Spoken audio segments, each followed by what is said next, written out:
நம்முடைய பிதாவாகிய தேவனுடைய அன்பும் ஆண்டவராகிய இயேசு கிறிஸ்துவின் கிருபையும் சமாதானமும் உங்கள் அனைவரோடும் கூட என்றென்றைக்கும் இருப்பதாக. தலைப்பு: நான் உன்னை விட்டு விலகுவதும் இல்லை, உன்னை கைவிடுவதும் இல்லை. ஒவ்வொரு மனிதனையும் கர்த்தர் திட்டமிட்டு இந்த உலகத்திற்கு அனுப்புகிறார். உலக தோற்றத்திற்கு முன்பே, பூமி உருவாகும் முன்பே கர்த்தர் மனிதனை படைத்திருக்கிறார்.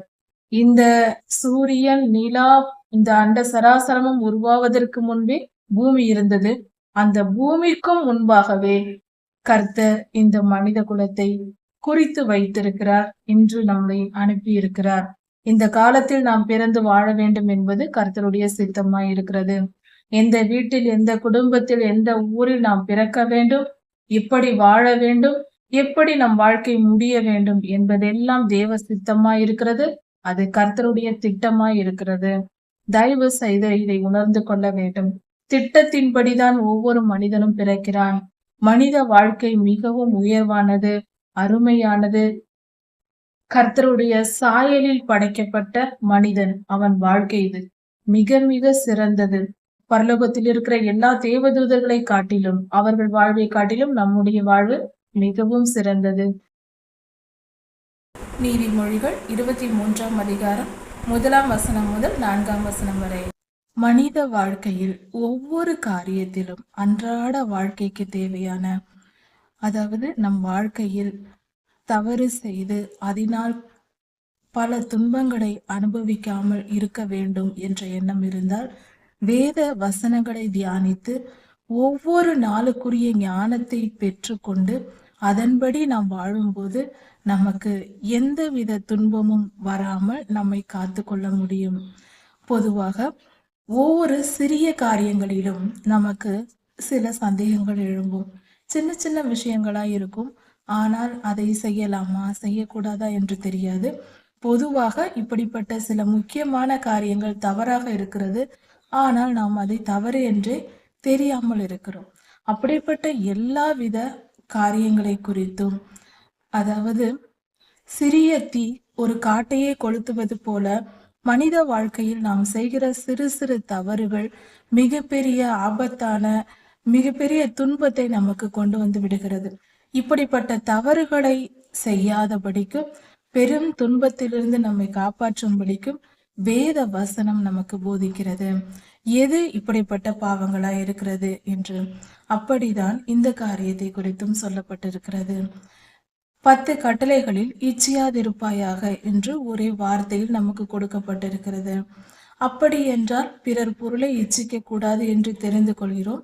ஆனால் அதை முழுமையாய் நம்மால் கடைபிடித்து புரிந்து கொண்டு அன்றாட காரியத்தில் நாம் வாழ்க்கையில் பழக வேண்டும் என்றால் அதில் பல சந்தேகங்கள் நமக்கு எழும்புகிறது. சரி, அப்படிப்பட்ட சந்தேகங்களுக்கு விளக்கமாக, அப்படிப்பட்ட காரியங்களை போதிக்கும்படியாக கர்த்தர் நமக்கு இந்த வசனங்களை கொடுத்திருக்கிறார்.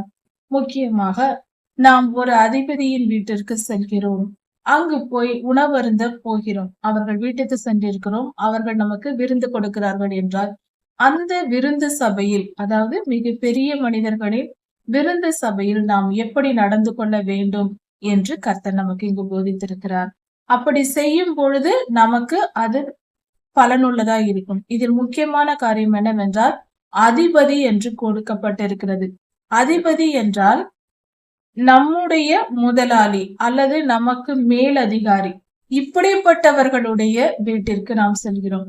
அதாவது உறவினர் வீட்டுக்கோ நண்பர்கள் வீட்டிற்கோ அல்ல, நம்முடைய அதிகாரியின் வீட்டிற்கு, நமக்கு சம்பளம் கொடுக்கிறவர்கள், நமக்கு முதலாளியாய் இருந்து நம்மை வேலை அமர்த்தி இருக்கிறவர்கள், இப்படி நமக்கு அதிகாரியாய், நம்முடைய அதிகாரியாய் இருப்பவர்கள் நமக்கு விருந்து கொடுத்தால், நாம் அவர்கள் வீட்டிற்கு சென்றிருக்கிறோம், அவர்கள் விருந்து கொடுக்கிறார்கள் என்றால் அவர்களிடம் எப்படி நடந்து கொள்ள வேண்டும்? அவர்கள் வன்கண்ணனாய் இருக்கிறார்கள், அவர்கள் தீயவர்களாய் இருக்கிறார்கள். அப்படிப்பட்டவர்களின் விருந்தில் நாம் எப்படி நடந்து கொள்ள வேண்டும் என்று கர்த்தர் சொல்லுகிறார். அதிபதி என்றால், அதாவது ஒரு மந்திரிகள், மினிஸ்டர் அல்லது மிகப்பெரிய அதிகாரிகள், தேசத்தின் தலைவர்கள், அதிகாரிகள், அதிகாரம் வகிப்பவர்கள், அவர்களுடன் நாம் சாப்பிடும் சூழ்நிலை ஏற்படுகிறது.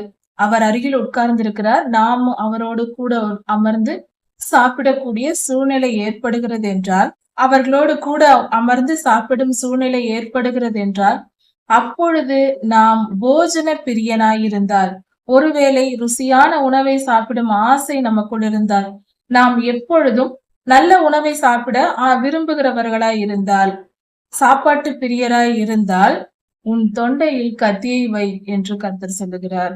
நீ சாப்பாட்டு பிரியனாய் இருந்தால், உன் அதிகாரியோடு மிகப்பெரிய மனிதர்களோடு அமர்ந்து சாப்பிடும் சூழ்நிலை வந்தால், உன் தொண்டையில் கத்தியை வை. அப்படி என்றால் நீ அதை விரும்பாதே. அப்படிப்பட்ட உணவை சாப்பிட நினைக்காதே. மிக ருசியுள்ள பதார்த்தங்களை அங்கு வைத்திருப்பார்கள். நல்ல உயர்ந்த உணவுகள், ருசியுள்ள உணவுகளை அங்கு வைத்திருப்பார்கள். அதை பார்த்ததும் உடனே இதை சாப்பிடலாம், அதை சாப்பிடலாம் என்று விரும்பாதே. நீ போஜன பிரியனாய் இருந்தால் அதன் மேல் ஆசை வைக்காதே என்று கர்த்தர் சொல்லுகிறார். நமக்கு முன்பாக இருக்கும் உணவை கவனித்து பார்க்க வேண்டும். முதலில் மிக ருசியான உணவுகள் இருக்கிறது என்றால் அதை கவனித்து பார்த்து அதன் மேல் ஆசை வைக்க கூடாது. நாம் கொஞ்சம் ஜாக்கிரதையாய் இருக்க வேண்டும். கிடைத்திருக்கிறது என்று உடனே நல்ல உணவாயிற்றே சாப்பிடலாம் என்று வெகுளியாக ஆசைப்பட்டு சாப்பிட்டு விடக்கூடாது. அவனுடைய ருசியுள்ள உணவுகளை, அந்த மனிதனுடைய ருசியுள்ள உணவுகளை இச்சிக்காதே. அவைகள் கள்ள போஜனமாமே என்று கர்த்தர் சொல்கிறார். அவைகள் கள்ள போஜனம் என்றால் அது பாவமுள்ள உணவு, அதன் மேல் ஆசைப்படாதே என்று கர்த்தர் சொல்கிறார். அது திருட்டு உணவு என்ற பொருளில் சொல்லப்பட்டிருக்கிறது. அப்படி என்றால் அதில் ஏதோ ஒரு தீமை இருக்கிறது, அதன் மேல் விருப்பம் வைக்காதே என்று கர்த்தர் சொல்லுகிறார். இந்த ஆலோசனையின்படி நாம் நடந்து கொள்ள வேண்டும். உயர்ந்த அதிகாரிகள், அதிபதிகள் நமக்கு உணவு கொடுத்தால், விருந்து கொடுத்தால், அவர்களோடு நாம் சாப்பிடும் சூழ்நிலை வந்தால், ருசியுள்ள உணவுகளை தெரிந்து கொண்டு ஆசையாக அதிகமாக சாப்பிடக்கூடாது. அதை நன்றாக தெரிந்து கொள்ள வேண்டும். ஜாக்கிரதையா இருக்க வேண்டும். உணவுகளை கவனித்து பார்க்க வேண்டும். அது கள்ள போஜனம் என்று சொல்லப்பட்டிருக்கிறது. அதில் ஏதாவது வஞ்சகம் இருக்கலாம். அதாவது விக்கிரகங்களுக்கு படைக்கப்பட்டதா இருக்கலாம், விக்கிரகங்களுக்கு பலியிடப்பட்ட உணவுகளாய் இருக்கலாம், பலியிடப்பட்ட மிருகத்தின் உணவாய் இருக்கலாம், மாமிச உணவாய் இருக்கலாம். இப்படிப்பட்ட காரியங்கள் இருக்கலாம். ஜாக்கிரதையுடன் இருக்க வேண்டும். ஐஸ்வர்யவான் ஆக வேண்டும் என்று விரும்பாதே, சுய புத்தியின் மேல் சாயாதே என்று கர்த்தர் சொல்லுகிறார். நாம் நம் வாழ்க்கையில் அடிப்படை தேவைகள் இருந்தால் போதும் என்று இருக்க வேண்டும். இருக்க இடம், உண்ண உணவு, உடுத்த உடை, இந்த 3 காரியங்களும் நிறைவாய் இருந்தால் இருப்பது போதும் என்று இருக்க வேண்டும். இந்த மனநிலையை ஏற்படுத்திக் கொள்வது நல்லது. நம்முடைய அன்றாட காரியங்களுக்கு, அன்றாட தேவைகளுக்கு நிறைவான வாழ்க்கை இருந்தால் அது போதும் என்று இருப்பதே, நாம் பிறந்த நிலையில் இருந்து வாழ்ந்து முடிப்பதே நமக்கு போதுமானது. நாம் ஒரு ஏழை குடும்பத்தில் பிறந்திருக்கிறோம் என்றால் உணவுக்காக, உடைக்காக, ஒரு தங்கும் இடத்திற்காக நாம் உழைத்து சம்பாதித்து இதை ஏற்படுத்திக் கொள்ளலாம், தவறில்லை.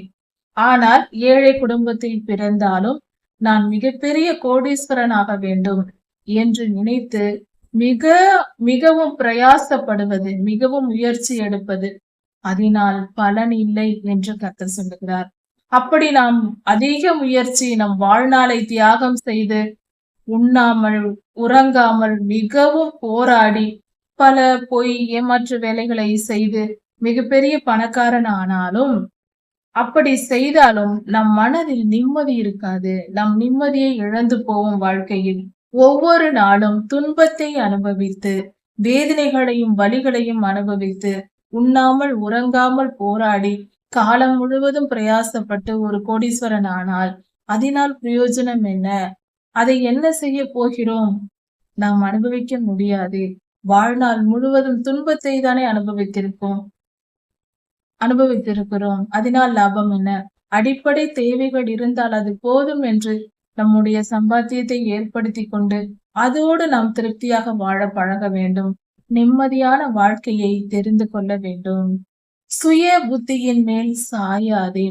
சுயமான புத்தி, நம்முடைய இஷ்டத்திற்கு எனக்கு இது வேண்டும், எனக்கு இது வேண்டும் என்று நம்முடைய புத்தியின் மேல் சாயாமல் கர்த்தருடைய வார்த்தையை கேட்டு நடக்க வேண்டும்.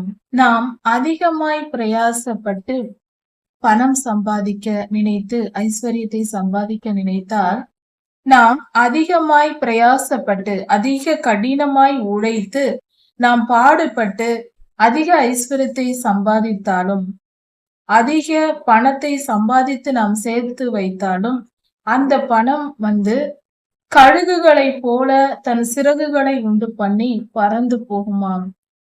அந்த பணம், பொருள் போன்றவை அழிந்து போகக்கூடியது. அதை நீ தேடி என்ன செய்ய போகிறாய் என்று கர்த்தர் கேட்கிறார். அதற்காக உன் வாழ்நாளை வீணாக்காதே என்பதே கர்த்தருடைய வார்த்தையா இருக்கிறது. நாம் நம்முடைய வாழ்க்கை எதற்காக நாம் பிறந்திருக்கிறோம், எதற்காக வாழ்கிறோம் என்ற உணர்வு நமக்கு தேவை. இந்த கேள்வி எல்லோருக்கும் தெரிந்திருக்க வேண்டிய கேள்வி. இதற்கான பதிலும் எல்லோருக்கும் தெரிந்திருக்க வேண்டும். வாழ்க்கை ஒரு முறைதான், மனித வாழ்க்கை.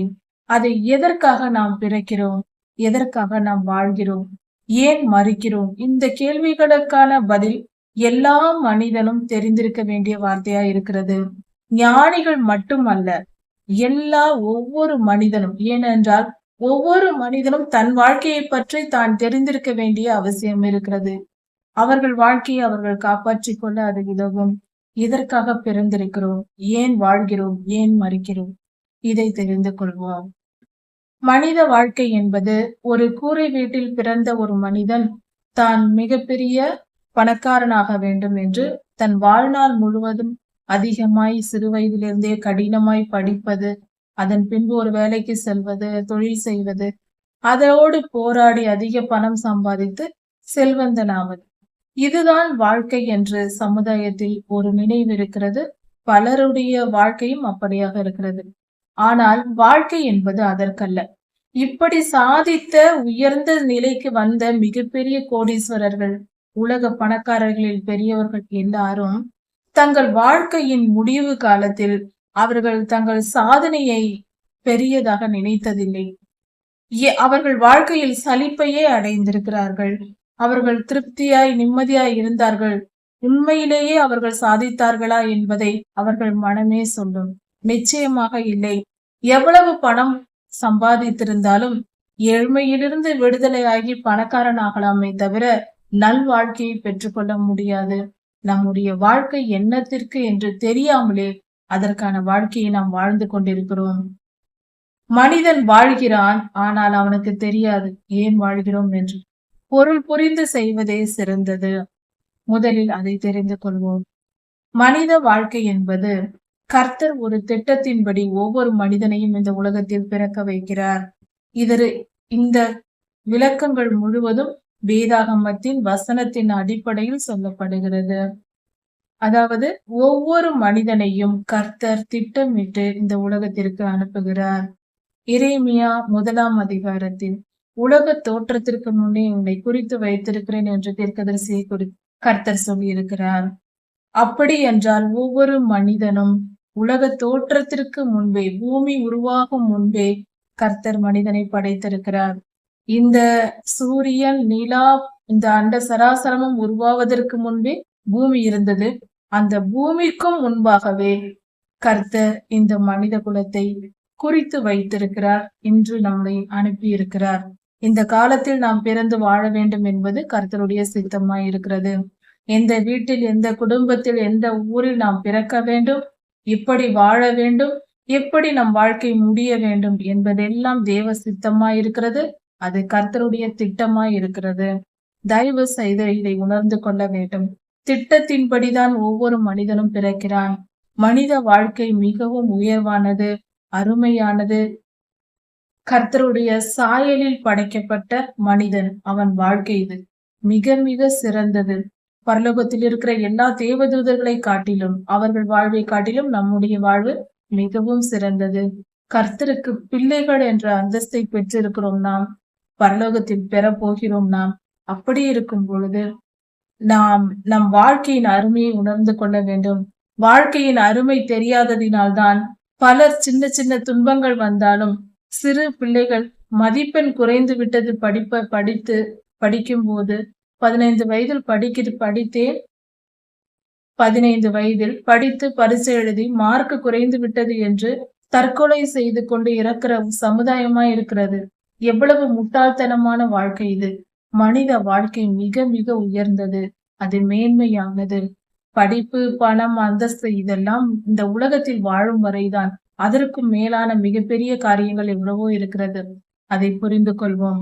மனித வாழ்க்கை மிகவும் சிறந்தது. அதை எப்பொழுதும் எந்த சூழ்நிலையிலேயும் அழித்துக் கொள்ளவே கூடாது. முதல் காரியம். முக்கியமாக நம் வாழ்க்கையின் ஒவ்வொரு நாளும் நேரமும் சரியாக பயன்படுத்தப்பட வேண்டும். அதை குறித்து பின்பாக பார்க்கலாம். நம் வாழ்க்கை எதற்கு என்றால், கர்த்தர் இந்த பூமியை ஆதாம் ஏவாளிடம் ஒப்படைத்தார், சிருஷ்டித்து. அவர்கள்தான் இந்த பூமியில் கர்த்தரால் படைக்கப்பட்ட முதல் மனிதர்கள். இந்த பூமியை ஆண்டு கொள்ளுங்கள், பழுகி பெருகுங்கள் என்று சொன்னார். இந்த பூமி முழுவதும் மனிதர்களால் நிரப்பப்பட வேண்டும் என்று. ஏனென்றால் அவர்கள் இருவர் தான் இருந்தார்கள், ஆதாம் ஏவாள் இருவரும். இப்படி இருக்கும் பொழுது அவர்கள் மனித வாழ்க்கையை கற்றுக்கொள்ளும்படியாக கர்த்தர் தேவர்களை இந்த பூமிக்கு அனுப்பினார். அவர்கள் வாழ்க்கை முறைகளை கற்றுக் கொடுத்தார்கள். எப்படி வாழ வேண்டும், எப்படி விவசாயம் செய்ய வேண்டும், நிலத்தை எப்படி பயன்படுத்த வேண்டும் என்று பல காரியங்களை சொல்லிக் கொடுக்க தேவ தூதர்களையும் தேவர்களையும் தேவகுமாரர்கள் என்பவர்களையும் இந்த பூமிக்கு அனுப்பினார். இப்படி இவர்கள் கற்றுக்கொண்டிருந்தார்கள். அப்பொழுதுதான் பாவம் செய்தார்கள்.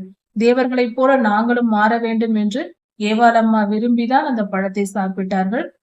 பொல்லாத சாத்தானின் வஞ்சகத்தினால் அவன் ஏமாற்றினான், இவர்கள் ஏமாந்து போனார்கள். பூமியின் அதிகாரம் முழுவதும் முதல் மனிதர்களான ஆதாம் ஏவாள் கையில் இருந்தது. ஆனால் அவர்கள் பாவம் செய்து அந்த அதிகாரத்தை, அந்த சொத்தை சாத்தானிடம் இழந்து போனார்கள். இந்த பூமி முழுவதும் அவனுடைய அதிகாரத்தில் வந்து விட்டது. அதனால்தான் இன்று வரை இந்த உலகத்தில் தீமைகளும் அக்கிரமங்களும் தலைவிரித்தாடுகிறது. நல்லவர்கள் பயந்து போக வேண்டி இருக்கிறது, நீதிமான்கள் ஒளிந்து கொள்ள வேண்டிய நிலை இருக்கிறது, துன்மார்க்கர் கம்பீரமாக தெரிகிற நிலையாயிருக்கிறது.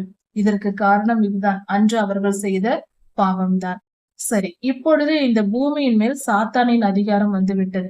இந்த பூமியில் எந்த தீமையும் இல்லாமல் பரிசுத்தமாய் படைக்கப்பட்டது. நிலங்களில் முட்செடிகள் கிடையாது கர்த்தர் பூமியை படைத்த பொழுது.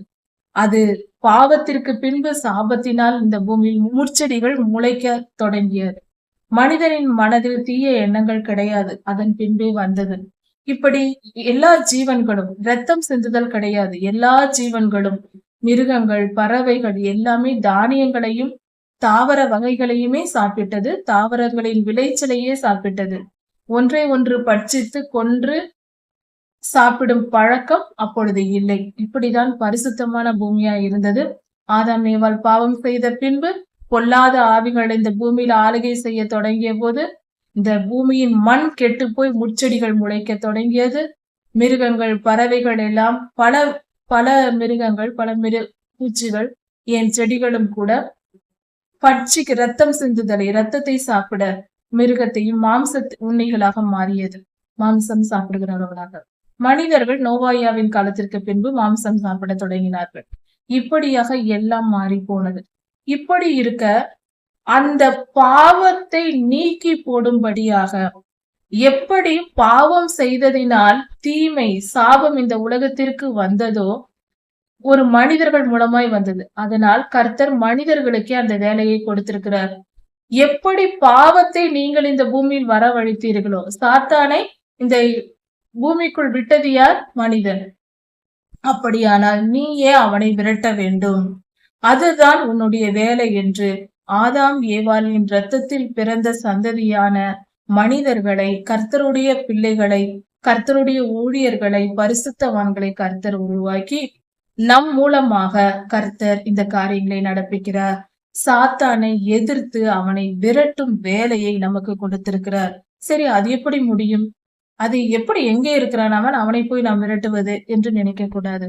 சாத்தான் மரங்களில் இருக்கிறான், மனிதர்களுக்குள் இருக்கிறான், மனிதனாக உருவம் எடுத்தும் வருவான், பல விதங்களில் அவன் வருவான். இந்த பூமியில் தான் ஆண்டு கொண்டிருக்கிறான். ஆனால் அவனை எப்படி எதிர்ப்பது என்றால், கத்தி எடுத்து சண்டை போட்டெல்லாம் அவனை விரட்ட முடியாது. நம் வாழ்க்கையில் நாம் எந்த அளவுக்கு பரிசுத்தமாய் வாழ்கிறோமோ, நம் வாழ்க்கையில் பல துன்பங்கள் வரும், துயரங்கள், பாடுகள், போராட்டங்கள் வரும். எல்லா சூழ்நிலையிலேயும் நாம் நீதிமான்களாய் நிலைத்திருக்க வேண்டும்.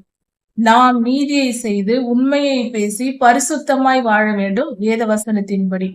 அப்படி செய்யும்போது, நாம் ஒவ்வொரு செயல் செய்யும் பொழுதும் சாத்தான் அடிக்கப்படுகிறான். அவன் வீழ்த்தப்படுகிறான். அவனுடைய சேனை அழிக்கப்படுகிறது. அவன் ஒரு ஆள்ல கிடையாது. அவன் மிகப்பெரிய ஒரு சேனையோடு தான் பூமியில் இருக்கிறான். அப்படியானால் அவனுடைய தூதர்களை, சாத்தானின் தூதர்கள், பொல்லாத ஆவிகளை நாம் அழித்து மொத்தமாக அதை பாதாளத்தில் நாம் அடைக்கிறோம். நாம் நீதியாய் வாழும்போது அந்த காரியம் நடைபெறுகிறது. நாம் ஒரு காலையில் எழுந்து சிறு பிள்ளைகளையே எடுத்துக்கொள்வோம். பள்ளிக்கு செல்லுகிறார்கள். அவர்கள் பள்ளிக்கு சென்று அங்க ஆசிரியர் முன்பு இருக்கிறார்கள். ஆசிரியர்கள் கேட்கிறார்கள், ஏன் நீ வீட்டு பாடம் எழுதவில்லை என்று கேட்கிறார்கள். ஹோம்ஒர்க் எழுதவில்லை என்று கேட்டால் அந்த பிள்ளைகள் என்ன சொல்வார்கள்? எனக்கு உடல்நிலை சரியில்லை என்று உடனே ஒரு பொய் சொல்வார்கள்.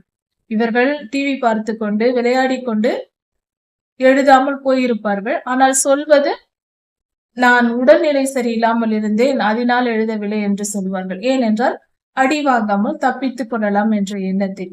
இதுதான், இதே போன்ற சூழ்நிலைதான் மனிதர்களுக்கு ஒவ்வொரு நாளும் வருகிறது. அப்பொழுது பொய் சொல்லி தப்பிக்க நினைத்தால் சாத்தான் வென்று விடுகிறான். நாம் தோற்று போகிறோம். ஆனால் அந்த சூழ்நிலையில் உண்மையை பேசி அடி வாங்கினாலும் பரவாயில்லை, வலியை அனுபவித்தாலும் பரவாயில்லை என்று உண்மையை சொல்லி அதற்குரிய தண்டனையை பெற்றுக்கொண்டு நீதியாய் நாம் வெளியே வந்தால், நேற்று இரவு அதிக நேரம் டிவி பார்த்து கொண்டிருந்தேன், செல்போன் பார்த்து கொண்டிருந்தேன், நான் எழுத தவறிவிட்டேன், என்னை மன்னியுங்கள், நான் செய்தது தவறு என்று ஆசிரியரிடம் சொல்ல வேண்டும். அவர்கள் மன்னித்து விட்டாலும் அமைதியாக வரலாம், தண்டித்தாலும் தண்டனையை ஏற்றுக்கொண்டு உண்மையோடு வருகிற அந்த ஒரு மாணவனாய் இருந்தால் நாம் நீதிமானாய் இருக்கிறோம். இப்படி நம் வாழ்க்கையில் ஒவ்வொரு சூழ்நிலையிலேயும் பொய் பேசும் வாய்ப்பு, திருடும் வாய்ப்பு என்று பலவிதமான வாய்ப்புகளை பொல்லாத ஆவிகள் கொண்டு வந்து வைக்கும். ஆனால் நாம் என்ன செய்ய வேண்டும்? எல்லா சூழ்நிலையிலேயும் நீதிமானாய் இருந்து உண்மையை பேசி, பாடுகளாய் இருந்தால் என்ன, இன்பமாய் இருந்தால் என்ன, வலியாய் இருந்தால் என்ன, சந்தோஷமாய் இருந்தால் என்ன, உண்மையை தான் பேசுவேன், நீதிமானாய் தான் வாழ்வேன் என்று உறுதியாய் இருக்க வேண்டும். அப்படி நாம் உறுதியாய் இருக்கும் பொழுது அந்த நாளில் அந்த பொல்லாத ஆவிகள் அழிக்கப்படுகின்றன. நாம் உறுதியாய் இருந்து தவறு செய்யாத போது எந்த ஆவி நம்மை சோதிக்க வந்ததோ அது தோற்று போகிறது, நம்மை விட்டு விலகி. இப்படி ஒவ்வொரு நாளும் நாம் நீதிமான்களாக பரிசுத்தமாய் வாழ்ந்து பொல்லாத ஆவிகளை அழித்து கொண்டு வர வேண்டும். இன்னும் ஆவிக்குரிய யுத்தம் என்று இருக்கிறது, அதையும் நாம் செய்ய வேண்டும், ஜெபிக்க வேண்டும். அதுதான் ஜெபம். இப்படி பலவித காரியங்கள் இருக்கிறது. இந்த காரியங்களை எல்லாம் நாம் செய்யும் பொழுது பொல்லாத ஆவிகள் அழிக்கப்படுகிறது. அந்த பொல்லாத ஆவிகளால் பூமியில் நடைபெறக்கூடிய தீமைகள் எல்லாம் நிறுத்தப்படுகிறது, தடை செய்யப்படுகிறது. ஒரு ஆவி வந்து, பொய்யின் ஆவி வந்து பலரை பயன்படுத்தி பல குடும்பங்களை சீரழித்துக் கொண்டிருக்கும். நம்மை போன்ற ஒருவர் பரிசுத்தமாய் வாழ்வதினால் அவன் வந்து நம்மை எல்லாரையும் சோதிப்பதை போல நம்மை சோதிக்க வருவான். நாம் அதில் இந்த சோதனையை ஜெயித்து விட்டு உண்மையாய் நாம் நடந்து கொண்டால் அவன் தோற்று போவான். தேவதூதர்கள் வந்து அந்த பொல்லாத ஆவிகளை பிடித்து பாதாளத்தில் அடைத்து விடுவார்கள். அவனுடைய செயல் அந்த இடத்தில், அந்த ஊரில், அந்த தேசம் எங்கும் அவனால் செயல்பட முடியாமல் தடை செய்யப்படுகிறது. பரிசுத்த ஆவியானவர் பூமியில் பரிசுத்தத்தை ஏற்படுத்தி கொண்டே வருகிறார். பொல்லாத சாத்தானோ தீமையை ஏற்படுத்தி கொண்டே வருகிறான். ஆனால் பரிசுத்த ஆவியானவர் பயன்படுத்துவதும் மனிதர்களைத்தான், பொல்லாத ஆவிகள் பயன்படுத்துவதும் மனிதர்களை தான். அதனால் நாம் பொல்லாத ஆவிகளை அழிக்கும் போது பல மனிதர்கள் விடுதலையாக்கப்படுகிறார்கள். ஒரே ஒரு நீதிமான் ஜெபிப்பதினாலும் உத்தமமாய் இருப்பதினாலும் உலகத்தில் இருக்கிற பல மனிதர்கள் பரிசுத்தமாகவும் நிம்மதியாக வாழ முடியும். உலகத்திற்கே சமாதானத்தை ஒரு மனிதனால் உண்டாக்க முடியும். அதுதான் மிகப்பெரிய ஒரு சந்தோஷத்தை உண்டாக்க முடியும், சமாதானத்தை உண்டாக்க முடியும், அந்த தீமையின் வேகத்தை குறைக்க முடியும், பல காரியங்களை பலர் உயிரை காப்பாற்ற முடியும். அந்த வல்லமை கர்த்தருடைய தம்முடைய பிள்ளைகளுக்கு கொடுத்திருக்கிறார். இதை நன்கு புரிந்து கொள்ள வேண்டும். இப்படி நம் வாழ்க்கையில் கொடுக்கப்பட்டிருக்கிற இன்னும் அதிகமான விளக்கங்கள் இருக்கிறது. வரும் காலங்களில் அதன் விளக்கத்தை பார்க்கலாம்.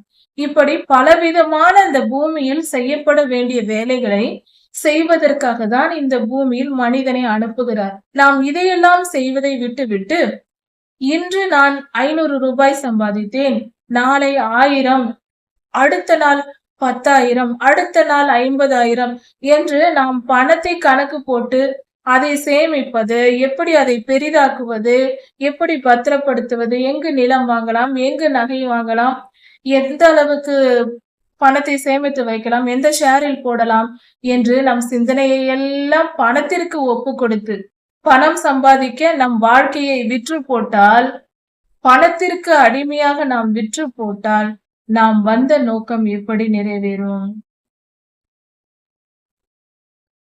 நாம் எவ்வளவு சம்பாதித்தாலும் நாம் உண்ணும் உணவும், உடுத்தும் உடையும், படுக்கும் இடமும் மட்டுமே நாம் அனுபவிக்க முடியும். அதற்கு மிஞ்சியதை நம்மால் அனுபவிக்க முடியாது. அடுத்தது நம் பிள்ளைகளுக்கு அது போய் சேரும், நம்முடைய சொத்துகள் அல்லவா? ஆகா, என் பிள்ளைகளுக்கு நான் இவ்வளவு சேர்த்து வைக்கிறேன் என்று நாம் நினைக்கலாம். அதுவும் சரி என்று சொல்லலாம். மிச்சமா இருப்பதை வைத்து விட்டு போகலாம், தவறில்லை. நாம் பிள்ளைகளுக்கு வைத்து வைப்பதும் நீதிதான். நாம் கொஞ்சம் மிச்சப்படுத்தி அது ஓரளவு கொஞ்சம் வைத்து அவர்களுக்கு வாழும் வழியை ஏற்படுத்துவது சிறந்த முறைதான், நல்லதுதான். ஆனால் அதிகமாய் சேர்த்து வைத்தால் நம்முடைய பிள்ளைகளுக்கும் கைகள் இருக்கிறது, கால்கள் இருக்கிறது, புத்தி இருக்கிறது, படிப்பை கொடுக்கிறோம். அவர்கள் உழைத்து சம்பாதித்து அவர்கள் வாழ்க்கையை வாழப் போகிறார்கள். இந்த அதிகப்படியான பணம் என்னத்திற்கு? நம் பிள்ளைகளுக்கு என்ன கை கால்கள் இல்லையா? அவர்கள் என்ன புத்தி இல்லாதவர்களா? அவர்கள் வாழ்க்கையை அவர்கள் சம்பாதித்து அவர்கள் வாழட்டும். அதற்கு அடுத்த தலைமுறை அது அப்படியே வாழப்போகிறது. ஏன் இப்படி தலைமுறை தலைமுறையாக சேர்த்து வைக்க வேண்டும் என்று நினைக்க வேண்டும்? நம்மிடம் இருக்கிறது, நம் பிள்ளைகளுக்கு கொஞ்சம் வைக்கலாம், தவறில்லை. சிறிதளவு வைத்தால் போதுமானது. அவர்கள் ஒரு தொழில் செய்கிறார்கள் என்றால் அதற்கான ஒரு முதலீடாக ஒரு சிறிய அளவு சேமிப்பு இருந்தால் போதுமானது. கோடி கோடியாய் சம்பாதித்து கொள்ளையடித்து உலகத்தை ஏமாற்றி இன்று வாழும் மனிதர்களின் பசியோடு பலரை போட்டுவிட்டு அந்த பணத்தை சேமித்து என் 4ஆம் தலைமுறைக்கு சேர்த்து வைக்கிறேன், 3ஆம் தலைமுறைக்கு சேர்த்து வைக்கிறேன் என்பதினால் என்ன பிரயோஜனம்? பாவ மூட்டை நம் தலையில் ஏறிக்கொண்டே இருக்கும். அது மிகவும் பாரமானது. பாவத்தை சுமந்து கொண்டு பரலோகம் செல்ல முடியாது. நாம் இருக்கும் நிலையில் இருந்து இருப்பதை போதும் என்று நினைத்து கர்த்தருடைய பிள்ளைகள் நீதியை பின்பற்ற விரும்பினால் போதும், கர்த்தர் வழி நடத்துவார். அவர்கள் ஒருபோதும் நீதிமான்கள் பசியோடு இருக்க மாட்டார்கள். ஒரு காரியத்தை தெரிந்து கொள்ள வேண்டும். வேத வசனம் சொல்லுகிறது, நீதிமான்களை கர்த்தர் பசியினால் வருந்த விடார் என்று சொல்கிறார். பசியோடு எனக்கு ஏதாவது ஆகாரம், எவ்வளவு நீதிமானாய் வாழ்ந்தாலும் சரி, எல்லாவற்றையும் என்னிடத்தில் ஒன்றுமே இல்லை, நான் நீதியாய் வாழப்போகிறேன் என்று ஒரு மனிதன் வாழ்ந்தாலும், கொஞ்சம் கூட பணம் இல்லை, நிலம் இல்லை, சொத்து இல்லை, எதுவுமே இல்லை என்றாலும் அவன் பசியோடு இருக்க மாட்டான் என்று வேதம் சொல்லுகிறது. இதை விட என்ன வேண்டும் நமக்கு? கர்த்தர் அந்த மனித நீதிமானை போஷிக்க அறிந்தவராய் இருக்கிறார். எங்கிருந்தாவது யாரையாவது கொடுத்து போய் என் பிள்ளைக்கு கொடு என்று சொல்லுவார். எலியா ஐயாவை காட்டில் கேரி தாற்றங்கரையில் வைத்து காகத்தை கொண்டு போஷிக்கவில்லையா? அதுவும் நல்ல உணவாக. காலையில் அப்பம், இரவில் மாமிச உணவு, திருப்தியான ஆகாரம். எங்கு குறைந்தது? யாருக்கு குறைந்தது? யாரை கர்த்தர் இதுவரை எந்த பரிசுத்தவானை பட்டினி போட்டார்? நம்மை போடுவதற்கு. நம் ஆகாரம், நம் வாழ்க்கை, நம் குடும்பம். இன்னொரு காரியம், அந்த சாரிபாத் ஊர் விதவையின் விஷயத்திலும், அந்த சாரிபாத் ஊர் விதவை ஒரு நீதிமானின் மனைவியாய் இருந்திருக்கிறார். நீதிமான் இறந்து விட்டார். அந்த குடும்பம், அந்த தாயும், அந்த நீதிமானின் மனைவியும், அந்த நீதிமானின் மகனும், சிறு மகனும் பசியோடு இருக்கிறார்கள். கடைசி உணவை அவர்கள் சாப்பிட போகிறார்கள். நீதிமானின் குடும்பத்தை போஷிப்பதும் கர்த்தருடைய சித்தம் அல்லவா? நீதிமானின் பிள்ளைகள், என் பிள்ளைகள் எப்பொழுதும் அப்பத்துக்கு இறந்து திரிவதில்லை என்று சொல்லி இருக்கிறார். நீதிமானின் பிள்ளைகளையும் நான் போஷிப்பேன் என்று கர்த்தர் சொல்லி இருக்கிறார். வேத வசனம் இருக்கிறது. அதனால் எலியா தீர்க்கதரிசியை அனுப்பி அந்த தாயும் மகனும் பஞ்சகாலம் முழுவதும் திருப்தியாய் சாப்பிடும்படி ஆகாரம் கொடுத்தார். எலியாவும் சாப்பிட்டார், அவர்கள் இருவரும் சாப்பிட்டார்கள். இது எப்படிப்பட்ட காரியமா இருக்கிறது? அவர் யாரையும் எங்கிருந்தாவது யாரையாவது அனுப்பி எப்படியாவது நீதிமான்களை போஷிப்பார். என்ன செய்ய போகிறோம்? ஐஸ்வர்யத்தை நம்பி ஏமாந்து போக வேண்டாம். ஐஸ்வர்யத்தை சம்பாதிக்க வேண்டும் என்ற எண்ணம் இருக்கிறது அல்லவா? அது மகா முட்டாள்தனம். அதனால் பிரயோஜனம் இல்லை. அதிக பணம் சம்பாதிக்க உண்ண நேரம் இருக்காது, நமக்கு படுத்து உறங்க நேரம் இருக்காது. தூக்கம் முடிந்து எழுந்திருக்க மாட்டோம். தினமும் அலாரம் அடிக்கும். தூங்க வேண்டும் என்று உடல் கேட்கும். ஆனால் நம்மால் தூங்க முடியாது. ஓட வேண்டும், வேலைக்கு அதிகம் சம்பாதிக்க வேண்டும், வாஞ்சை அதிகமா இருக்கிறதே. போதுமான அளவு சம்பாதித்து விட்டோம். பெண்களே வேலைக்கு செல்கிறோம். 30-40 வயது வரைக்கும் சம்பாதிக்கிறோம். நமக்கு போதுமானது இருக்கிறது என்று வேண்டாம், வேறு யாராவது வேலை பார்த்து கொள்ளட்டும் என்று விட்டு வருகிறோமா? 60 வயது வரைக்கும் வேலை பார்த்தாலும் இன்னும் 2 வருடங்கள் அதிகமாக கிடைக்குமா? இன்னும் அதிக பணம் சம்பாதிக்கலாமா என்று பணத்தாசையால் அலைகிறோம். இதன் விளைவு நம் வாழ்க்கையை நாம் இழந்து போகிறோம். நம் வாழ்நாள், நம் நேரம் முழுவதும் உழைத்து மெஷினை போல வாழ்கிறோம். நம் இன்பம் எங்கே? நம் சந்தோஷம் எங்கே? ஒரு நிதானமான வாழ்க்கை எங்கே? நிஜமான மனித வாழ்க்கை எங்கே? இல்லை. நாம் எவ்வளவு காரியங்களை இழந்து போகிறோம் இந்த ஐஸ்வர்யம் என்ற பணம் என்ற ஒரு பொருளை சம்பாதிப்பதற்காக. அதை சம்பாதித்து அதை பாதுகாப்பதற்கு ஒரு போராட்டம். அதை பாதுகாத்து வைத்தால் கடைசியில் நம் பிள்ளைகளுக்கு கொடுக்கலாம் என்றால் நம் பிள்ளைகள் எல்லாம் நமக்கு விரோதியாய் எழும்பி நிற்பார்கள். நமக்கு விரோதமாய் பேசுவார்கள்.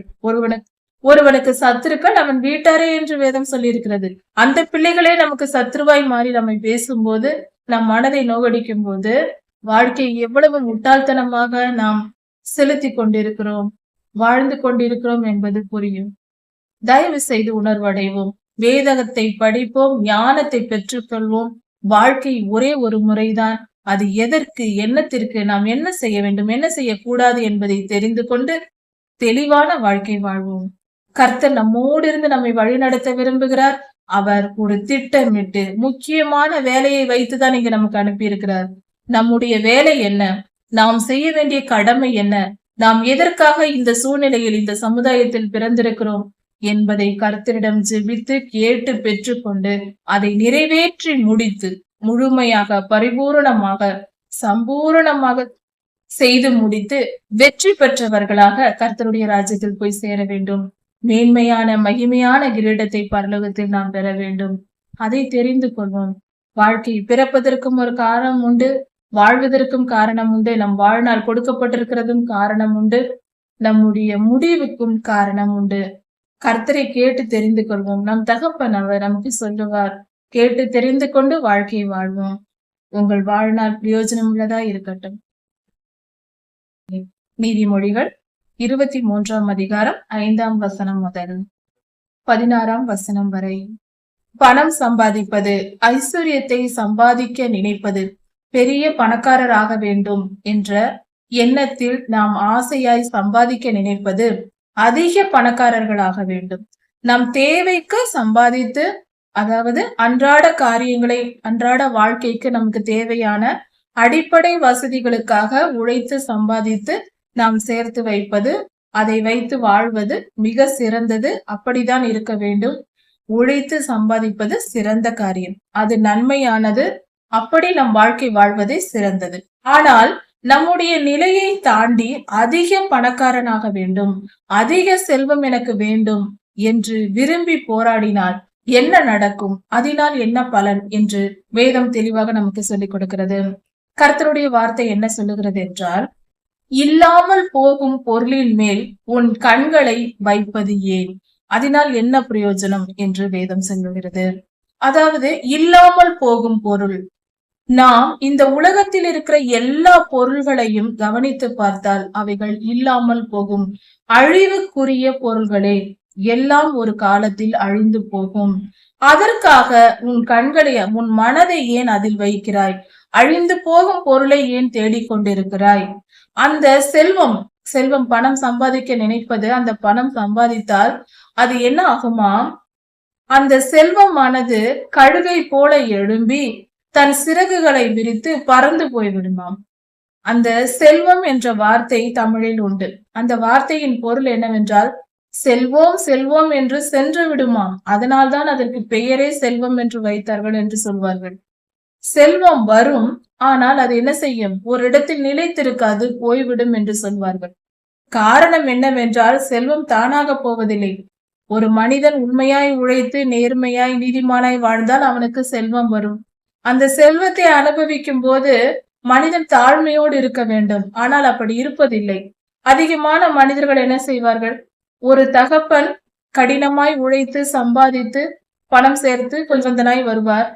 அவர் காலம் முடிந்ததும் அவருடைய மகன் என்ன செய்வார்?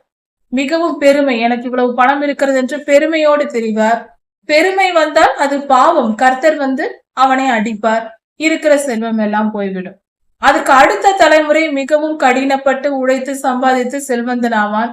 அதற்கு அடுத்த தலைமுறை பெருமை கொண்டு அலைந்து அழித்து விடுவான். இது இயற்கையா இருக்கிறது. காரணம் செல்வமாக போவதில்லை, நம்முடைய துர்குணங்கள் தான் அப்படி செய்கிறது. அப்படியானாலும் அந்த செல்வம் போய்விடும், நிரந்தரமாய் இருப்பதில்லை. மனிதனுடைய எண்ணங்கள் அவனுடைய பாவத்தின் நிமித்தம், சாபத்தின் நிமித்தம், கெட்ட குணங்களை நிமித்தம் நிலைத்திருப்பதில்லை. இப்படி போய்விடுகிற செல்வத்திற்காக உன் வாழ்நாளை ஏன் வீணடிக்கிறாய் என்று கர்த்தர் கேட்கிறார். வாழ்நாள் முழுவதும் பணம் சம்பாதிப்பதற்கே நாம் நேரத்தை செலவழிப்பது. முக்கியமாக மனைவி கர்ப்பமாய் இருப்பார்கள். சில ஆண்கள் அந்த கர்ப்பமான மனைவியை விட்டுவிட்டு வெளிநாட்டிற்கு வேலைக்கு செல்வார்கள். அப்படி வெளியே போனவர்கள் பல வருடம் கழித்து வருவார்கள். அந்த குழந்தை, வயிற்றில் இருந்த குழந்தை பிறந்து வளர்ந்து அது பள்ளி செல்வதில் பெற்றோர் ஒரு தகப்பன் பார்ப்பார். ஒரு மனிதன் எவ்வளவுதான் சம்பாதித்தாலும் தன் பிள்ளையின் சிறு குழந்தை பருவத்தை கூட இருந்து அந்த குழந்தையோடு கொஞ்சி விளையாடி அந்த சந்தோஷத்தை அனுபவிக்கிற அந்த உணர்வு, அந்த அன்பு, பாசம், அந்த சந்தோஷத்தை எவ்வளவு விலை கொடுத்தாலும் பெற முடியுமா? இப்படி பல தியாகங்களை செய்து ஐஸ்வர்யவான் ஆக வேண்டும், மிகப்பெரிய வீடு கட்ட வேண்டும், பலர் புகழும்படியாக ஆடம்பரமாக வாழ வேண்டும், அதிக நகைகள் வாங்க வேண்டும். இப்படியெல்லாம் பெண்கள் ஆசைப்படுவதினாலும் ஆண்கள் ஆசைப்படுவதினாலும் பெருமைக்காக ஆசைப்பட்டு வாழ்க்கையின் சந்தோஷங்களை இழந்து போகிறார்கள். நமக்கு இருக்கிற கொஞ்சம் இருந்தாலும் போதும், இருக்கிற கொஞ்ச பணத்தில் திருப்தியாக வாழலாம் என்ற உணர்வு வேண்டும். அதை முதலில் தெரிந்து கொள்வோம். இப்படி வாழ்க்கையை புரிந்து கொள்ளாமல் வாழ்க்கையின் உண்மையான சந்தோஷங்களை நாம் இழந்து போகக்கூடாது. உண்மையான சந்தோஷம் என்பது அந்த குழந்தை பருவத்தில் அந்த தகப்பன் அந்த பிள்ளையோடு இருந்து வளர்ப்பது. அந்த குழந்தைக்கும் அந்த தகப்பனின் அருமை, எத்தனை பேர் இருந்தாலும் தகப்பனின் அருமை ஒரு குழந்தைக்கு கிடைக்குமா? அதை நிறைவேற்ற முடியுமா? முடியாது, கண்டிப்பாக முடியாது. அப்படி நாம் அதை புரிந்து கொள்ள வேண்டும். வாழ்க்கை என்பது இப்படிதான் வாழ வேண்டும் என்கிற சில முறைகளை கர்த்தர் வைத்திருக்கிறார். குடும்பம் என்ற அமைப்பு சிதறி போகாமல் ஒற்றுமையாக ஒன்றாக வாழ்ந்து அருமையாக வாழலாம். அது சந்தோஷத்தை கொடுக்கும். மிகப்பெரிய அதிக பணம் சம்பாதித்து பிரிந்து வாழ்வதை விட கணவன், மனைவி, பிள்ளைகள் என்று குடும்பமாய் வாழ்ந்து கொஞ்ச சம்பாத்தியத்தில் சிறிய வீட்டில், கூரை வீட்டில் வாழ்ந்தாலும் சந்தோஷமாய் வாழ்கிற வாழ்க்கை வேண்டும். இன்று அந்த மனநிலை போய்விட்டது. பெருமை பெருமை எங்கும் பெருமை. நான் பெரிய வீடு கட்ட வேண்டும், அதிக நகைகள் வாங்க வேண்டும், கார் வைத்திருக்க வேண்டும், பெரிய வண்டி வைத்திருக்க வேண்டும் என்ற ஆடம்பரத்திற்கு ஒரு நடுத்தர வர்க்கம், ஏழை வர்க்கம் என்பவர்கள் விரும்புகிற காலமாய் போய்விட்டது. இது கிடைக்கும் போது பெறலாம், ஆனால் பல தியாகங்களை செய்து அதை அடைவதனால் பிரயோஜனம் என்ன? புரிந்து கொள்வோம், வாழ்க்கையை தெரிந்து கொள்வோம். செல்வத்திற்காக நம் வாழ்க்கையை இழந்து போக வேண்டாம். அது நிரந்தரமற்றது. அது இந்த கொஞ்ச காலம் வாழ்கிற, இந்த பூமியில் வாழ்கிற வாழ்க்கைக்கு பிரயோஜனப்படுமே தவிர அதற்கு பின்பு பயன்படாது. கர்த்தர் நம் வாழ்க்கைக்கு ஒரு திட்டத்தை வைத்திருக்கிறார். இந்த பூமியில் நாம் பிறந்ததற்கு ஒரு அர்த்தம் இருக்கிறது. இந்த உலகத்தில் சாதிக்க வேண்டிய பல காரியங்கள் இருக்கிறது. ஒன்று, நாம் போன செய்தியில் பார்த்தோம், பொல்லாத சாத்தானை அழிப்பதற்கும் பரிசுத்தமாய் நாம் வாழும்போது அவன் அழிக்கப்படுவான், அதற்காக நாம் பிறந்திருக்கிறோம் என்று பார்த்தோம். இன்னொரு காரியத்தை நாம் தெரிந்து கொள்வோம். இன்னொரு வேலையும் நமக்கு இருக்கிறது. அது என்னவென்றால், கர்த்தரை அறியாத அழிவுக்கு ஒப்பாக அழிவின் பாதையில் சென்று கொண்டிருக்கிற ஜனங்களை நினைத்து பார்ப்போம். கண்களில் கண்ணீர் அல்ல, இரத்தமே வர வேண்டும். அப்படிப்பட்ட நிலை இந்த பூமியில் இருக்கிறது. கர்த்தருடைய சாயலாய் படைக்கப்பட்ட பல மனிதர்கள் நமது ஆண்டவராகிய இயேசு கிறிஸ்து இரட்சகர் என்று தெரியாமல் எத்தனை பேர் தங்கள் வாழ்க்கையின் அருமை உணராமல் என்ன செய்கிறோம் ஏது செய்கிறோம் என்று, வாழ்க்கை என்றால் என்ன என்று புரியாமல் வாழ்ந்து கொண்டிருக்கிறார்கள். அவர்கள் நிலை என்ன? ஆத்தும ஆதாயம் செய்ய வேண்டாமா? அவர்கள் தங்கள் பாதை சரி என்று நினைத்து போய் கொண்டிருக்கிறார்கள். அதன் முடிவு எங்கே என்று கர்த்தருடைய பிள்ளைகளுக்கு தெரியும். பாவத்தின் முடிவு மரணம், பாவத்தின் சம்பளம் மரணம் என்று வேதம் சொல்லுகிறதே.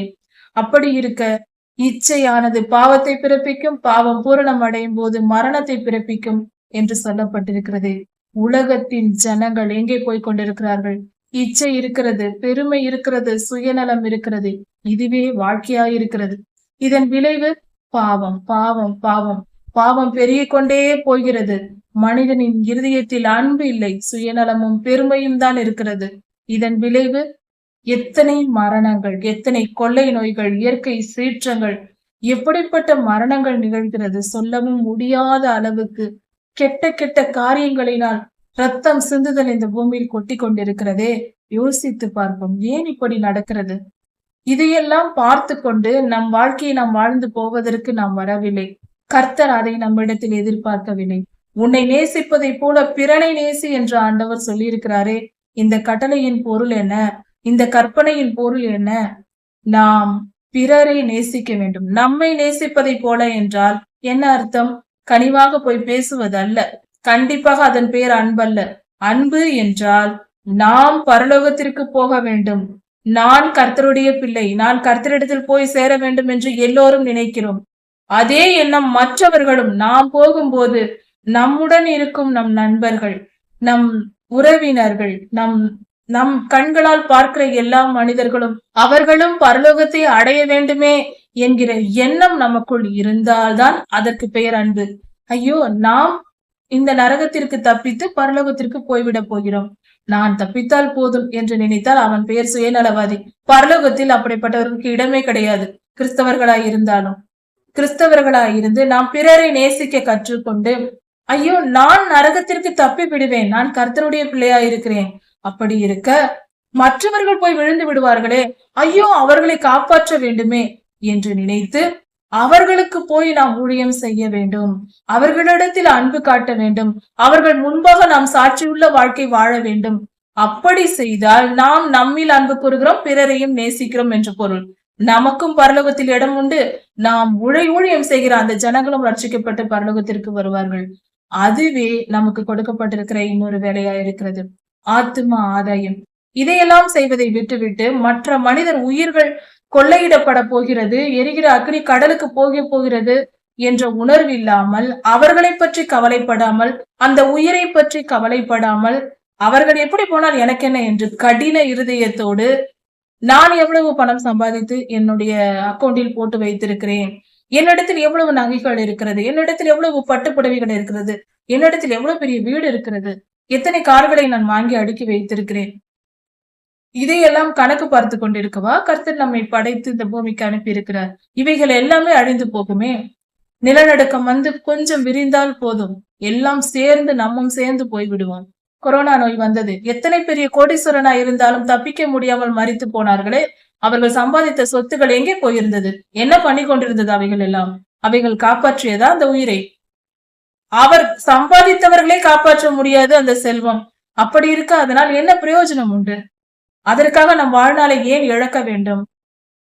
உண்ணவும் உடுத்தவும் இருந்தால் போதும் என்றிருங்கள் என்றல்லவா வேதம் சொல்லுகிறது. வீட்டை கூட சொல்லவில்லை, உண்ணவும் உடுத்தவும் இருக்கிறதா, போதும் என்றிரு. வருடத்தில் ஒரு முறை கூடாரத்தில் தங்குங்கள் என்று கூடார பண்டிகையை கர்த்தர் கொடுத்தார் இஸ்ரவேலருக்கு. நமக்கு தான் ஏன் சொன்னார் அப்படி?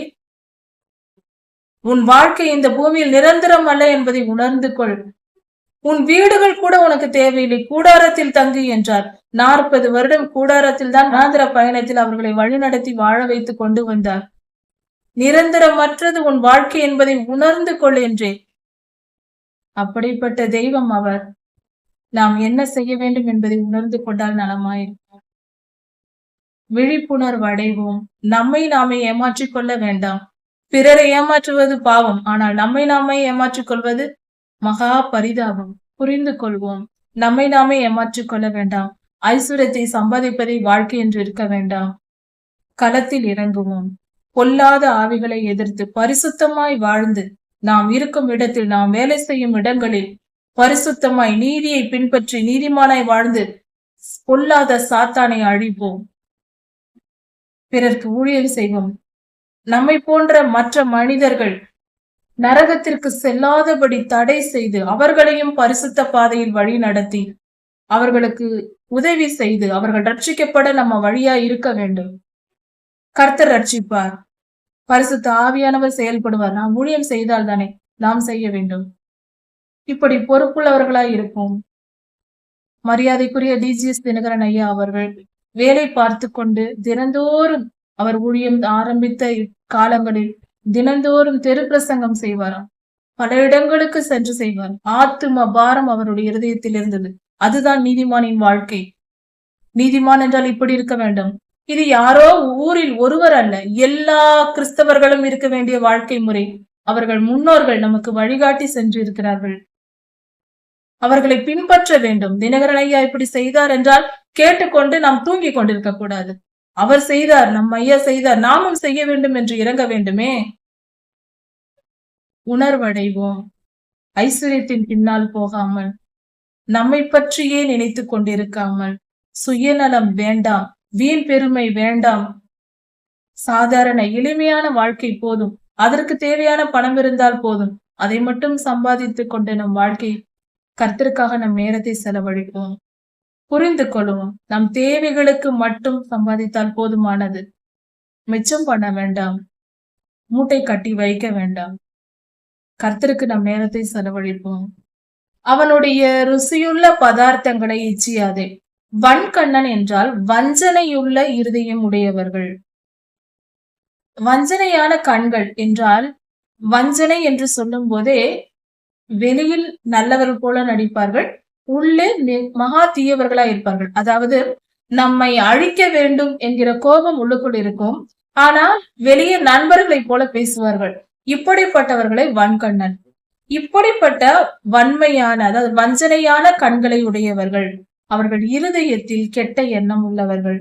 நம்மை அழிப்பதற்காக நம்மை அழித்து விட வேண்டும், இவர்களை எப்படியாவது ஒழிந்தால் பரவாயில்லை என்று நினைப்பார்கள். அன்பாய் பேசுவார்கள், கனிவாய் பேசுவார்கள். அதை நம்பி ஏமாந்து விடக்கூடாது. அவர்களுடைய ருசியுள்ள பதார்த்தங்களை இச்சியாதே. இப்படிப்பட்டவர்கள் என்று தெரிந்தால் அவர்கள் எவ்வளவு ருசியான பதார்த்தங்களை கொண்டு வந்து, ஆனால் நமக்கு நண்பர்களை போல நடித்துக் கொண்டிருப்பார்கள். அப்படிப்பட்டவர்கள் நமக்கு பிடித்தமான மிக ருசியான உணவுப் பொருட்களை நமக்கு கொண்டு வந்து கொடுத்தால் அதை வாங்கி சாப்பிட்டு விடக்கூடாது. அதன் மேல் இச்சிக்க கூடாது, அதை ஆசைப்படக்கூடாது என்று கர்த்தர் சொல்லுகிறார். அப்படிப்பட்ட இச்சை உனக்கு வேண்டாம். ஏனென்றால் அது உனக்கு ஆபத்தாய் முடியும். அது எப்படிப்பட்ட ஆபத்தாய் முடியும் என்றால், நாம் சாப்பிட்ட பொருளை வாந்தி பண்ணி போடுவோம். அவனுடைய இருதயத்தின் நினைவு எப்படி இருக்கிறதோ அப்படியே அவனும் இருக்கிறான். அவன் நினைவுகள் தீவைகளாய் இருக்கும் பொழுது அவன் செய்யும் செயல்கள் பொய்யாய் நம்மிடத்தில் நடித்தாலும் அவனால் நமக்கு நன்மை உண்டாகாது. அவன் மனதில் தீயவனாய் இருக்கும் பொழுது நமக்கு தீமைதான் செய்வான். நல்லபடியாக பேசுவதனால் அவன் நன்மை செய்து விடுவான் என்று நாம் எதிர்பார்க்க கூடாது. கர்த்தர் சொல்லும் ஆலோசனை, அவனை நீ நம்பாதே. அவன் கொடுக்கும் பொருளை நீ சாப்பிடாதே. ருசியுள்ள பொருள்களை கொண்டு வந்து கொடுப்பான். நமக்கு மிகவும் பிடித்தமான உணவுகளை கொண்டு வந்து கொடுப்பான். அதை நாம் வாங்கி சாப்பிட்டு விடக்கூடாது. சாப்பிடுங்கள் என்று சொல்லுவான், குடியுங்கள் என்று சொல்லுவான், நம்மை போஷிப்பான். ஆனாலும் அவன் வாயின் வார்த்தைகள் சொன்னாலும் அவன் இருதயமோ அப்படி இருக்காது. நாம் சாப்பிட வேண்டும், நாம் நன்றாக இருக்க வேண்டும் என்ற எண்ணம் அவனுக்கு இருக்காது. ஒரு பேச்சிற்காக பொய்யாய் நடித்து கொண்டு நம்மிடத்தில் சொல்லுவார்கள், சாப்பிடுங்கள், இதை குடியுங்கள், அப்படியே அன்பாக கனிவாக பேசுவது போல பேசுவார்கள். ஆனால் உண்மையில் உள்ளத்தில் வஞ்சனை இருக்கும். அப்படிப்பட்டவர்கள் மனதால் நமக்கு ஒருவர் ஆகாரம் கொடுத்தால் அது பிடிக்காத உணவாய் இருந்தாலும் கூட அதை வாங்கி நாம் சாப்பிடலாம். சந்தோஷமாய் மன விருப்பத்தோடு. அது மிக எளிய உணவாக இருக்கலாம், ஒரு ஏழையின் உணவாக இருக்கலாம். மனப்பூர்வமாய் சந்தோஷமாய் உண்மையான அன்போடு நமக்கு கொடுத்தால் அதை வாங்கி நாம் சாப்பிடலாம். வெறுப்போடும் கசப்போடும் உள்ளத்தில் நம்மேல் கோபத்தை வைத்துக்கொண்டு, வஞ்சனையை வைத்துக்கொண்டு, நம்மேல் தீய எண்ணம் வைத்துக்கொண்டு, நமக்கு பிடித்த உணவுகளை மிக சிறந்த உணவு, உயர்ந்த உணவு என்று கொண்டு வந்து கொடுத்தாலும் அதை நாம் சாப்பிடக்கூடாது. அதன் விளைவு பெரிதாய் இருக்கும். அது பொய்யானது. அது நமக்கு தீங்கு செய்யும். அந்த உணவை நாம் வாந்தி பண்ணி போடுவோமா? அந்த உணவு நமக்கு சேராது, அதை நம்ம ஒத்துக்கொள்ளாது என்று பொருள். அதாவது அது நமக்கு நல்லதல்ல. அதனால் மிகப்பெரிய சரீரத்திலும் பாடுகள் உண்டாகலாம், மனதளவிலும் நமக்கு வேதனை உண்டாகும். நம் சரீரம் பாதிக்கப்படவும் வாய்ப்புண்டு. வேதம் சொல்லுகிறது, அப்படிப்பட்டவர்கள் கொடுக்கும் உணவானது அதை நாம் வாந்தி பண்ணி போடுவோமாம், அதில் அந்த உணவு செரிக்காது. இன்னொன்று, இனிய சொற்களையும் இழந்து போவோம். அதனால் ஏதோ ஒரு வஞ்சனை அதற்குள் மறைந்திருக்கிறது. அப்படிப்பட்டவர்கள் நமக்கு உணவு கொடுக்கும் போதே அதில் ஏதாவது செய்வார்கள் போல, தீமை செய்யும் பொருள்களை நமக்கு கொடுத்து விடுவார்கள். இவளுக்கு இதான் பிடிக்கும், அதனால் இதை கொடுத்தால் இவள் சாப்பிட்டு விடுவாள் என்ற எண்ணத்தில் நமக்கு கொடுப்பார்கள். அதில் ஒரு பாவம் இருக்கிறது, சாபம் இருக்கிறது. மனதின் எண்ணங்கள் அந்த பொருள்கள் நம் பொருளின் மேல் இருப்பதினால் அது நமக்கு தீமை விளைவிக்கும். ஃபுட் பாய்சன் ஆவது போன்ற காரியங்கள் ஆகும். இப்படி பல நேரங்களில் உண்மையில் நடக்கிறது. உண்மைதான். இப்படி அனுபவபூர்வமாக நாம் பார்க்கிறோம். இந்த காலத்திலும் நடக்கிறது. அதனால் நல்ல மனதோடு ஒரு ஏழை கொடுக்கும் உணவாக இருந்தாலும், ஒரு சாதாரண எளிய உணவாய் இருந்தாலும் அதை சந்தோஷமாய் நாம் வாங்கி சாப்பிடலாம். அது நமக்கு ஒரு தீமையும் செய்யாது, நன்மையா இருக்கும். ஆனால் தீய எண்ணத்தோடு யார் எந்த உணவை கொடுத்தாலும் அதை வாங்கக்கூடாது, சாப்பிடவும் கூடாது. அதை விட்டு விடுவதே நல்லது. இவ்வளவு நமக்கு பிடித்த பொருளாய் இருந்தாலும் அதை தொடாமல் இருப்பதே நல்லது. மூடனுடைய செவிகள் கேட்க பேசாதே. ஒரு மூடன் இருக்கிறான், முட்டாள் இருக்கிறான் என்றால் அவன் காதில் கேட்கும்படியாக நாம் பேசக்கூடாது. நாம் சாதாரணமாக ஏதாவது வார்த்தைகள் பேசினாலும் முட்டாள் என்ன செய்வான், அந்த வார்த்தையை கேட்டால் போதும், அதை அவன் ஏற்றுக்கொள்ள மாட்டான். புத்திசாலித்தனமான ஞானமான வார்த்தைகளை கேட்டால் கூட அதை ஏற்றுக்கொள்ள மாட்டான். நம் வார்த்தைகளில் உள்ள ஞானத்தை அசட்டை பண்ணுவான், அதை பொருட்படுத்த மாட்டான். மிக சாதாரணமாக உதறிவிட்டு போய்விடுவான். ஒருவன் முட்டாள் என்று தெரிந்தால், அவன் மதியீனமாய் வாழ்கிறான், அவன் செயல்கள் சரியில்லை என்று தெரிந்தால், அவன் காதுகளில் விழும்படி நாம் எந்த விஷயத்தையும் பேசாமல் இருப்பதே நல்லது. அது நமக்கு பாதுகாப்பு. பூர்வ எல்லைக்குறியை மாற்றாதே. பூர்வ எல்லைக்குறி என்றால் நம் முன்னோர்கள் நம் நிலங்களுக்கும் வீடுகளுக்கும் நம்மளுடைய இடங்களுக்கு எல்லைகளை நியமித்திருப்பார்கள். இதிலிருந்து இந்த இடம் வரைக்கும் என்று ஒரு மரத்தை நட்டோ அல்லது கற்களை நட்டோ எல்லைக்குறியை நியமித்திருப்பார்கள். அப்படிப்பட்ட எல்லைக்குறிகளை நாம மாற்றி அமைக்க கூடாது, அது தவறு என்று வேதம் சொல்லுகிறது. முன்னோர்கள் பூர்வ எல்லைக்குறிகளை நியமித்திருக்கிறார்கள் என்றால் அதை மாற்றுவது பாவம். அது அப்படியே பின்பற்றி வர வேண்டும், அதை மாற்றக்கூடாது. இது பாவமான செயல். இது வேதத்தில் சொல்லப்படாவிட்டால் நமக்கு தெரியாது. நம் முன்னோர்கள் வைத்திருந்தார்கள், நாம் இதை வேற இடத்தில் வைப்போம் என்று வைத்து விடுவோம். அப்படி செய்யாதே என்று கர்த்தர் சொல்லியிருக்கிறார். அதை அப்படியே பின்பற்றும் பொழுது நம்முடைய நிலங்களில், நம்முடைய இடங்களில் பிரச்சனைகள் வராது. வீண் பிரச்சனைகள், வாக்குவாதங்கள், சண்டைகள், போராட்டங்கள் இல்லாமல் சமாதானம் நிலவும். ஞானமாக தெளிவாக வாழ்க்கை முறை இருக்கும், நமக்கும் அயலாருக்கும். திக்கற்ற பிள்ளைகளுடைய நிலங்களை அபகரித்து கொள்ளாதே. திக்கற்றவர்களாய் ஏழையாய் இருக்கிறார்கள் அல்லது பெற்றோர்கள் இல்லாத சிறு பிள்ளைகளாய் இருக்கிறார்கள், அவர்களுக்கென்று நிலம் இருக்கிறது என்றால் அந்த நிலத்தை கேட்பதற்கு ஆள் இல்லை, அதனால் நான் அந்த நிலத்தை அபகரித்துக் கொள்கிறேன் என்று கொள்ளையடிக்க கூடாது. அதாவது திக்கற்ற பிள்ளைகளின் நிலத்தை அபகரித்து கொள்ள நினைக்க கூடாது. அதை செய்தால் பாவம் என்று கர்த்தர் சொல்லுகிறார். அப்படிப்பட்டவர்களுக்காக கர்த்தரே வந்து நம்முடன் யுத்தம் பண்ணுவார். அவர்களுக்காக கர்த்தர் நம்மிடம் யுத்தம் பண்ணுவார் என்றால் நம் நிலைமை எப்படி இருக்கும்? அழிந்து போவோம். திக்கற்றவர்களுக்காக எப்பொழுதும் கர்த்தர் பேசுவார். திக்கற்றவர்களுடைய நிலங்களை நாம் எடுத்துக்கொள்ளவே கூடாது. திக்கற்றவர்கள், யாரும் இல்லாதவர்கள், உதவிக்கு ஆள் இல்லாதவர்கள், அனாதையாய் இருப்பவர்கள், பெற்றோர்கள் இல்லாதவர்கள், விதவையாய் இருப்பவர்கள், இப்படிப்பட்டவர்களுக்கு நாம் எந்த தீங்கு செய்தாலும் கர்த்தர் அவர்களுக்காக இருக்கிறார் என்பதை மறந்துவிடக் கூடாது. அவர்கள் தாழ்த்தப்பட்ட இந்த நிலையில் இருந்தாலும், எளியவர்களாய் இருப்பவர்களும் கூட, அப்படிப்பட்டவர்களுக்காக கர்த்தர் எப்பொழுதும் அவர்களுக்கு ஆதரவாய் இருப்பார். அப்படிப்பட்டவர்களுக்கு நம்மாலான உதவியை செய்ய வேண்டுமே தவிர, அவர்களை அபகரித்துக் கொள்ள, அவர்கள் பொருள்களையும் எடுத்துக்கொள்ள நினைக்க கூடாது. அது மகா பாவம். கர்த்தருடைய கோபத்திற்கு ஆளாக நேரிடும். அதனால் நமக்கு தான் பாடுகள் உண்டாகும். அவர்களுடைய மீட்பர் வல்லவர். அவர்களுக்காக கர்த்தர் நம்மோடு யுத்தம் பண்ணுவார். நமக்கு எதிராக. நம்முடைய நிலை மகா பரிதாபமானது. அப்படி தவறு செய்தால் இப்படிப்பட்ட நிலை வந்துவிடும். ஜாக்கிரதையாக இருப்போம். திக்கற்றவர்கள், ஏழைகள், விதவைகள், எளியவர்கள் என்றால் நம்மாலான உதவியை செய்ய வேண்டும், அல்லது தீமை செய்யாமலாவது இருக்க வேண்டும். அவர்கள் பொருள் மேல் ஆசைப்படக்கூடாது.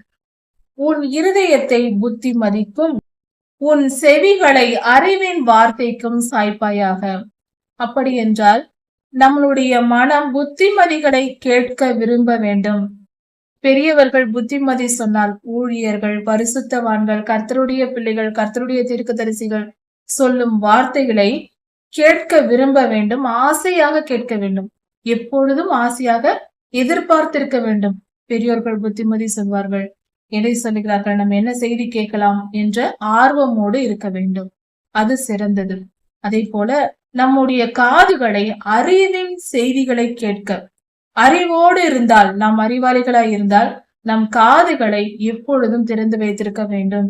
அறிவின் வார்த்தைகளை கேட்பதற்கு, அறிவை வளர்த்து கொள்ள விரும்ப வேண்டும். புத்திமதிகளை கேட்பதற்கு ஆசையாக இருக்க வேண்டும். அறிவை கேட்டு தெரிந்து கொள்ள வேண்டும். இதன் மேல் விருப்பம் நமக்கு இருக்க வேண்டும். அப்பொழுதுதான் நம் வாழ்க்கை சீர்படும். பிள்ளையை தண்டியாமல் விடாதே. அவன் அடியால், அதாவது பிரம்பினால் அடித்தால் அவன் சாகான். அதாவது நம் பிள்ளைகளை நாம் அடிப்பது தவறல்ல.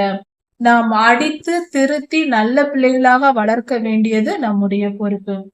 நாம் ஒரு நாள் அந்த பிள்ளைகள், சிறு பிள்ளைகள் தவறு செய்யும் பொழுது சொல்லி பார்க்கிறோம், கேட்கவில்லை என்றால் விட்டுவிடக் கூடாது. அதை அடித்து திருத்த வேண்டும். அப்படி நாம் அடிப்பதினால் அந்த பிள்ளைகள் இறந்து போகாது. ஆனால் அந்த அடியை வாங்கி கொண்டு திருந்திவிடும். அப்படி அடி வாங்கி திருந்துவதினால் பாதாளத்திற்கு அதிலிருந்து அந்த பிள்ளையை நாம் காப்பாற்றுகிறோம். அக்னி கடலுக்கு அந்த பிள்ளைகளை நாம் காப்பாற்றுகிறோம். அப்படி இருக்க நம் அடிகள் அந்த பிள்ளைகளை காப்பாற்றுகிறதே தவிர, அந்த அடியும் அந்த வலியும் அந்த பிள்ளைகளை திருத்தி அகல பாதாளத்தில் விழாதபடிக்கு அந்த பிள்ளைகள் தங்கள் ஆத்துமாவை, அங்கு உயிரை காப்பாற்றும்படியாக திருந்து விடுகிறார்கள். பிள்ளைகளை அடித்து கண்டித்து வளர்க்க வேண்டும். கர்த்தர் நாம் ஞானம் உள்ளவர்களாய் இருந்தால் அவருடைய இருதயம் மகிழும் என்று வேதம் சொல்கிறது. நாம், ஒரு தகப்பன் தன் பிள்ளைகள் ஞானவான்களாய் இருந்தால் சந்தோஷப்படுவார்கள். என் பிள்ளை எவ்வளவு ஞானமாய் இருக்கிறான், என் பிள்ளை எவ்வளவு பரிசுத்தமாய் இருக்கிறான், கர்த்தரை தேடுகிறான் என்று சொல்லும் பொழுது அந்த பெற்றோர்களுக்கு அதை விட சந்தோஷம் வேற ஒன்றும் இருக்காது. எவ்வளவு கோடி சம்பாதித்து கொடுக்கிற மகனை விட மனம் திரும்பி பரிசுத்தமாய் வாழ்கிற ஒரு மனிதனின் மேலே பெற்றோர்கள் விரும்புவார்கள். அந்த விருப்பம்தான் கிடைக்கும். அதாவது அந்த பிள்ளைகள் நல்லோர்களாக இருப்பதுதான் கர்த்தருக்கு பிரியமா இருக்கிறது. நாமும் அப்படிதான் விரும்புவோம், நம் பிள்ளைகள் அப்படி இருக்க வேண்டும் என்று. ஈன்ற பொழுதில் பெரிதுவக்கும் தன் மகனை சான்றோன் என தாய் என்று சொல்லப்பட்டிருக்கிறது அல்லவா? ஒரு ஆண் மகன் பெற்றேன் என்று சொல்லும் பொழுது அந்த தாய் பிறந்த அந்த நேரத்தில் மகிழ்வாள். அதைவிட மகிழ்ச்சி அவன் சான்றோன் என்று கேட்ட பொழுது, அவன் நல்லவன், அவன் சிறந்த மனிதன், அவன் பரிசுத்தவான், அவன் நீதிமான் என்று கேட்கும் பொழுது அந்த தாய் அதைவிட அதிகமாய் மகிழ்வாளாம். அப்படிப்பட்ட பிள்ளையாய் நாம் இருக்க வேண்டும். நீதியின் மேல் பசிதாகமாய் இருந்து நீதிமான்களாய் மாற வேண்டும். பரிசுத்தமாய் வாழ வேண்டும். பிள்ளைகள் நல்லவர்களாக வளர வேண்டும். பெற்றோர்கள் அதை நல்லபடியாக வளர்க்க வேண்டும். கண்டித்து அடித்து திருத்தி அவர்களை இஷ்டம் போல் வாழ விடாமல் அவர்களை திருத்தி வழிநடத்த வேண்டியது பெற்றோர்களின் கடமையாயிருக்கிறது. உன் உதடுகள் செம்மையானவைகளை பேசினால் என் உள்ளந்திரியங்கள் மகிழும். பிள்ளைகள் செம்மையான வார்த்தைகளை பேசும்போது, இப்பொழுது கர்த்தருக்கும் நமக்கும் என்று வைத்துக் கொள்வோம், கர்த்தருடைய பிள்ளைகள், நாம் கிறிஸ்தவர்கள், கர்த்தருடைய பிள்ளைகள், கர்த்தருடைய ஜனம் செம்மையானவைகளை பேசி கர்த்தரை தேடி தினமும் வேதம் வாசித்து ஜெபித்து நீதிமான்களாய் நீதியின் பாதையில் வாழ்ந்தால் கர்த்தருடைய இருதயம் மகிழும். கர்த்தரை சந்தோஷப்படுத்த ஒரே ஒரு வழிதான் நமக்கு இருக்கிறது. அது என்னவென்றால் மனம் திரும்புதல். கர்த்தர் இந்த உலகத்தில் வந்து மனித அவதாரத்தில் வந்து பிரசங்கம் பண்ண தொடங்கிய போது முதலில் அவர் சொன்ன வார்த்தையாக மத்தேயு 4ஆம் அதிகாரத்தில் கொடுக்கப்பட்டிருக்கிறது, மனம் திரும்புங்கள். அவர் சொன்ன முதல் வார்த்தை மனம் திரும்புங்கள், பரலோக ராஜ்யம் சமீபமாய் இருக்கிறது என்று. நாம் பரலோகத்திற்கு வர வேண்டும் என்று விரும்புகிறார். அது சீக்கிரம் வரப்போகிறது. சீக்கிரமாய் திரும்புங்கள், திருந்துங்கள் என்று சொல்லுகிறார். அப்படி என்றால் நாம் பாவத்தில் கிடக்கிறோம், பரிசுத்தமாகுங்கள் என்று பொருள். அவர் சொன்னது இஸ்ரவேலரிடத்தில் அவர்கள் கர்த்தருடைய பிள்ளைகள் தான், யாரும் அந்நியர் அல்ல. அப்படி இருந்தும் அவர்களை பார்த்து மனம் திரும்புங்கள் என்று சொன்னார் என்றால் அவர்கள் பாவத்தில் கிடந்தார்கள், பாவத்தை விட்டு விலகுங்கள் என்று பொருளாகிறது. அதை புரிந்து கொள்வோம். நாம் பரிசுத்தமாய் வாழ்வோம், கர்த்தரை சந்தோஷப்படுத்துவோம், செம்மையான வழிகளில் நாம் நடப்போம், அதையே விரும்புவோம், கற்றுக்கொள்வோம். கர்த்தர் உங்களை ஆசீர்வதிப்பாராக. இதன் தொடர்ச்சியை அடுத்த செய்தியில் பார்க்கலாம். மாரநாதா.